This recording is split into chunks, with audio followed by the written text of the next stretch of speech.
Hello everyone, welcome to engineering express. आज हम continue कर रहे हैं object oriented programming with Java की सीरीज में यूनिट 2 के लेक्चर नंबर 4 को। प्रीवियस लेक्चर्स में हमने अपने यूनिट के दो पार्ट्स यानी एक्सेप्शन हैंडलिंग और इनपुट आउटपुट बेसिक्स के बारे में पढ़ लिया है, और साथ ही हमने मल्टी थ्रेडिंग पार्ट में thread life cycle and creating threads के बारे में पढ़ लिया था। तो आज के हमारे टॉपिक्स होने वाले हैं thread priority in Java, thread scheduling, synchronization and inter-threaded communication। So start करते हैं थ्रेड प्रायोरिटी इन जावा से। थ्रेड प्रायोरिटी इन जावा। थ्रेड प्रायोरिटी में प्रायोरिटी का क्या मतलब है, पहले इसे समझते हैं। मान लो आपने कोई काम स्टार्ट करा और आपको एक बंदे की नीड है, और उस बंदे को चुनने के लिए आप 5 लोगों को बुलाते हो, और आपको ऐसा बंदा चाहिए जो ज़्यादा पढ़ा लिखा हो। अब जो आपने 5 बंदे बुलाए हैं उसमें से एक ने तो सिर्फ 9th क्लास कर रखी है, एक ने 10th, एक ने 11th और एक ने 12th, और पांचवा कर रहा है तुम्हारी तरह बीटेक। अब तुमको नीड है सबसे ज़्यादा पढ़े लिखे बंदे की। तो सबसे ज़्यादा प्रायोरिटी किस बंदे की होगी? जिसने बीटेक कर रखी है, क्योंकि वही सबसे ज़्यादा पढ़ा हुआ होगा। हालांकि तुम लोग नालायक हो, पढ़ते नहीं हो, तुमसे ज़्यादा 12th वाले पढ़ लेते होंगे, लेकिन फिर भी बीटेक कर रहे हो तो प्रायोरिटी तो अपना आप ही बढ़ जाएगी। तो सबसे ज़्यादा प्रायोरिटी होगी तुम्हारी, उसके बाद 12th वालों की, उसके बाद 11th वालों की, और इसी तरीके से 10th और 9th की। सो अब तुम्हारा प्रायोरिटी समझ में आया। प्रायोरिटी का क्या मतलब होता है? प्राथमिकता। जिसकी प्रायोरिटी सबसे ज़्यादा वो सबसे पहले आ जाएगा। अब देखते हैं लिखा हुआ क्या है। When you are dealing with the multiple threading, जब आप मल्टीपल थ्रेडिंग के साथ काम करते हो, each thread has a priority associated with, हर थ्रेड के साथ अपनी एक प्रायोरिटी होती है। Think of it as a queue at a busy coffee shop, some customer get served before other based on their priority number. मतलब कुछ customer को पहले मिल जाती है किस बिहाफ पर, कि उनकी जो प्रायोरिटी वो ज़्यादा है। In Java, thread priorities are represented by integer ranging from 1 to 10। जावा के अंदर जो आपकी थ्रेड प्रायोरिटी होती है उनकी एक रेंज होती है, क्या? 1 से लेके 10। अगर 10 है तो सबसे ज़्यादा और 1 है तो सबसे कम, और बीच में है मतलब 5 पे है तो वो क्या है, वो आपकी डिफॉल्ट प्रायोरिटी है। Here's what you need to know, तुमको जानने की क्या जरूरत है वो समझो। सबसे पहले आपका डिफॉल्ट प्रायोरिटी। डिफॉल्ट प्रायोरिटी मतलब अभी मैंने आपको बताया 5 नंबर की जो प्रायोरिटी होगी वो आपकी डिफॉल्ट होगी। When you create a thread, it's automatically assign a default priority of 5। मतलब जब भी आप एक थ्रेड क्रिएट करते हो तो उसको ऑटोमेटिकली प्रायोरिटी असाइन हो जाती है। वो कितनी होती है? 5 नंबर की, ना तो ज़्यादा हाई और ना ज़्यादा लो। द मिनिमम प्रायोरिटी इज 1, सबसे लोएस्ट जो आपकी प्रायोरिटी है वो आपकी 1 होगी। And the maximum priority is 10, जो आपकी सबसे मैक्सिमम होगी वो आपकी 10 होगी, मतलब highest. Now constants. Java provides 3 constant related to thread priorities. कौन कौन से? Thread min priorities, thread norm priorities, thread max priorities. ये मिन, नॉर्म एंड मैक्स देखते ही आप समझ गए होगी क्या प्रायोरिटी है। मिन है तो मतलब रिप्रेजेंट द मिनिमम प्रायोरिटी यानी 1, thread norm priority the default priority यानी 5, and thread max priority the maximum priority मतलब 10। ओके, ये आपको समझ में आ रहा होगा आई होप। आगे चलते हैं। Getting and setting priority. To check a thread current priority, use the get priority. अगर आपको देखना है कि आपका जो थ्रेड है उसकी क्या प्रायोरिटी है, आप इस चीज का यूज करोगे तो आपको पता लग जाएगा कि आपकी थ्रेड की क्या प्रायोरिटी है। ठीक है। It returns N integer represent the priority. ये एक इंटीजर आपको रिटर्न करेगा, कौन सा? 1 से लेकर 10 के बीच का, तो आपको पता लग जाएगा कि इसकी क्या प्रायोरिटी है। To change the thread priority, use the set priority. अगर आप चाहते हो किसी थ्रेड की प्रायोरिटी को चेंज करना तो आप चेंज कर सकते हो उसे सेट प्रायोरिटीज से। ठीक है। और इंट न्यू प्रायोरिटी, और उसमें आप डाल दोगे न्यू इंटीजर वैल्यू, मतलब 1 से लेकर 10 के बीच की जो भी आप प्रायोरिटी डालोगे वो उस थ्रेड को प्रायोरिटी मिल जाएगी। The new priority value must be between 1 and 10। Okay, if you try to set a priority beyond this range, Java will raise an illegal argument exception. अगर आप 1 से 10 के बाद किसी चीज को प्रायोरिटी देना चाहते हो, मान लो 10 प्रायोरिटी सबसे लास्ट है, हमारे हिसाब से मैक्सिमम है, तुम 11 या 12 दे देते हो, तो जैसे आप दोगे और उसे रन करोगे तो आपको मिलेगा illegal argument exception. Let's peek at some code to see this action. ये जो चीज मैंने यहाँ आपको बताई है इसको समझते हैं एक प्रोग्राम से। प्रोग्राम में आपको मजा आएगा, समझ में आ जाएगा, देख लेना। सबसे पहले import java dot lang dot star. Dot star का मतलब है जावा डॉट लैंग के अंदर जितनी भी क्लासेस हैं आप उन सभी का यूज कर सकते हो अपने प्रोग्राम में बिना उनका पूरा नाम लिखे हुए। सबसे पहले आपने लिखा class thread demo extend thread. आपने क्लास का नाम क्या दिया है? थ्रेड डेमो, एंड एक्सटेंड करा है इसमें thread.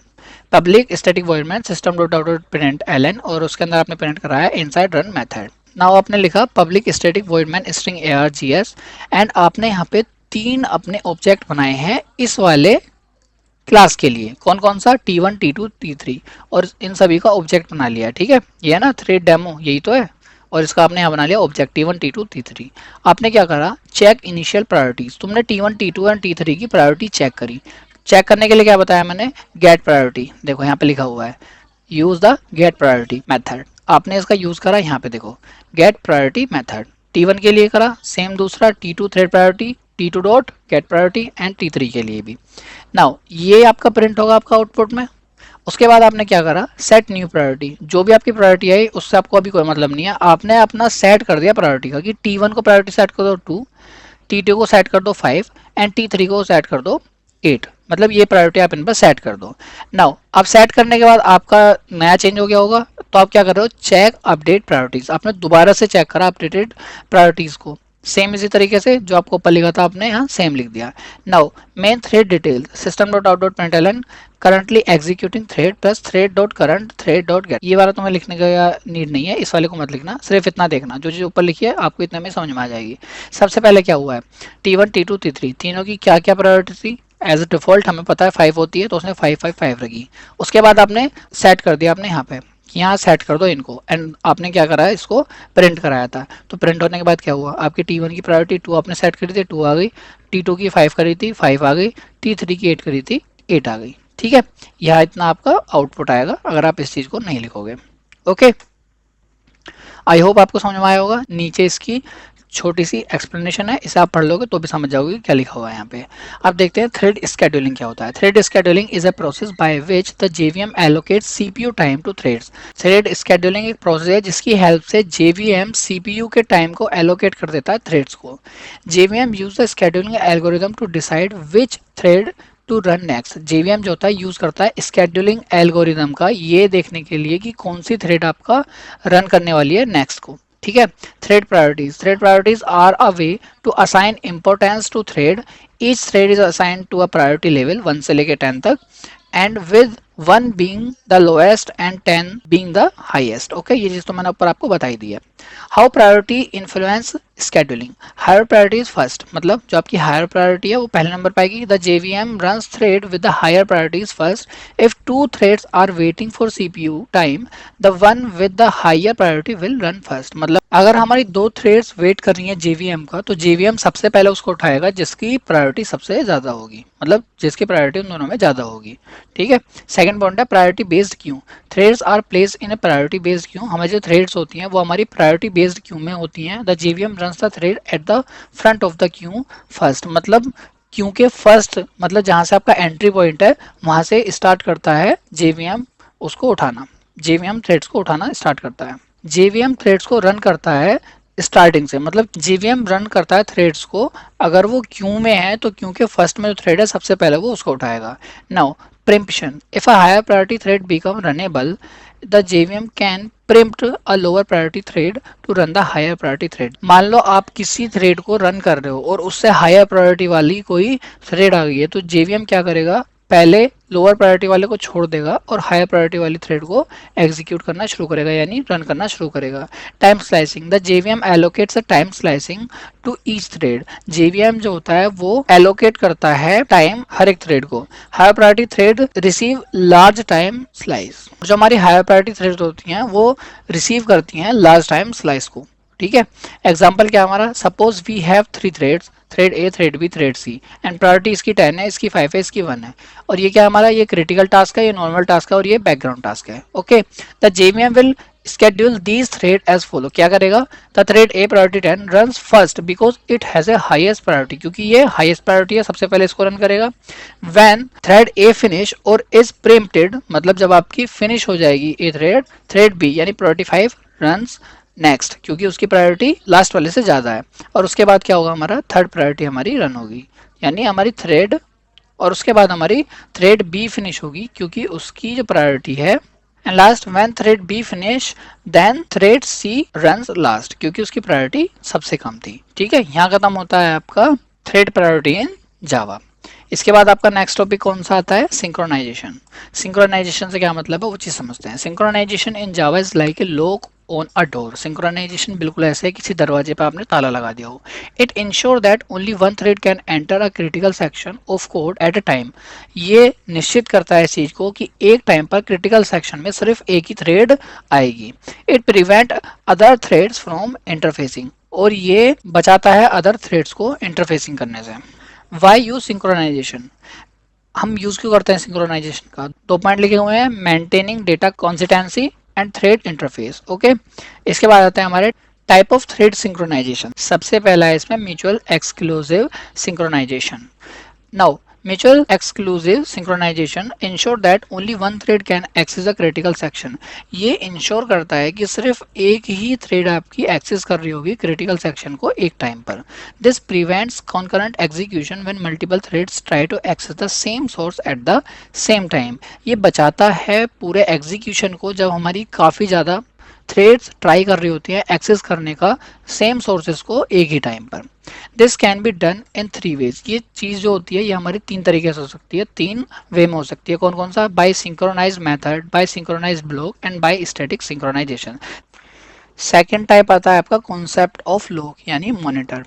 This synchronization is implemented in Java with a concept called monitor. ये सिंक्रोनाइजेशन हमारा इम्प्लीमेंट होता है जावा के अंदर मॉनिटर कॉन्सेप्ट के साथ. नाउ मॉनिटर कॉन्सेप्ट क्या है? मॉनिटर कॉन्सेप्ट है कि हमारा एक थ्रेड जो है वो उसके पास अपना खुद का एक मॉनिटर होगा एंड वो थ्रेड इस मॉनिटर को लॉक कर लेगा और ये कहा जाएगा कि ये पूरा पूरा मॉनिटर एक उस थ्रेड को दे दिया गया है और जितने भी बाकी थ्रेड्स होंगे वो कोशिश करते रहेंगे अटेम्प्ट करने की, उसके अंदर एंटर करने की कि उस मॉनिटर के अंदर एंटर करते हैं, लेकिन वो एंटर जब तक नहीं कर पाएंगे जब तक हमारी पहली वाली थ्रेड जो है वो एग्जिट नहीं हो जाती है या सस्पेंड नहीं हो जाती है. ठीक है, यहाँ पे आपका खत्म होता है आज का सेकंड टॉपिक. नाउ आपका लास्ट टॉपिक आता है inter threaded communication.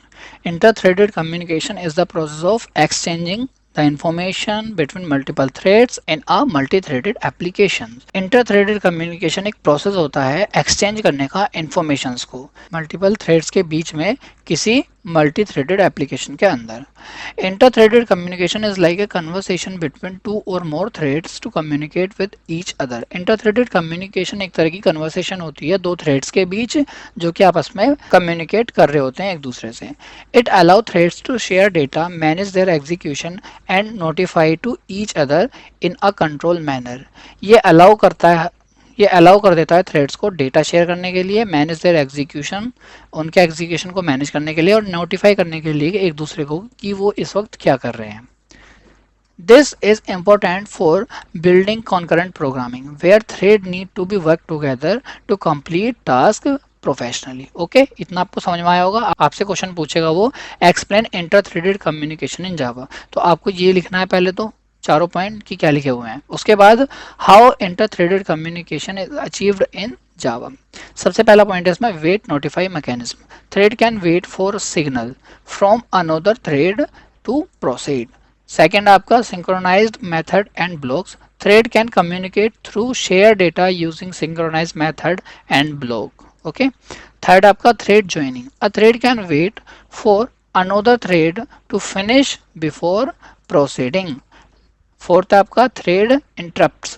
A thread can interrupt another thread to signal an event. Next आपका आता है shared variable. Thread can share variable to exchange data. And last है आपका log and condition. Thread can use log and condition to coordinate action. सो ये काफ़ी easy language में लिखे हुए हैं. आई होप ये आपको पढ़कर ही समझ में आ गया होगा क्या लिखा हुआ है.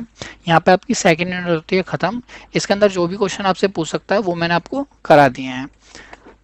आज के लेक्चर में इतना ही. नेक्स्ट लेक्चर से हम कंटिन्यू करेंगे अपनी थर्ड यूनिट को.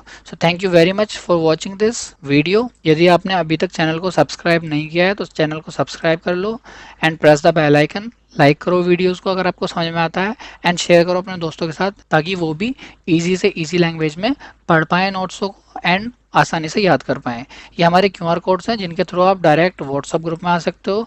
ये हमारा टेलीग्राम का ग्रुप है एंड ये हमारा यूट्यूब का. तो डायरेक्टली आप इसका स्क्रीनशॉट लेके भी आप इन्हें शेयर कर सकते हो. Again thank you for watching this video. Next lecture में मिलते हैं यूनिट थर्ड के साथ. मज़ा आया और मैं ये जो मज़ा है हिंदुस्तान के हर व्यक्ति को देना चाहता हूं.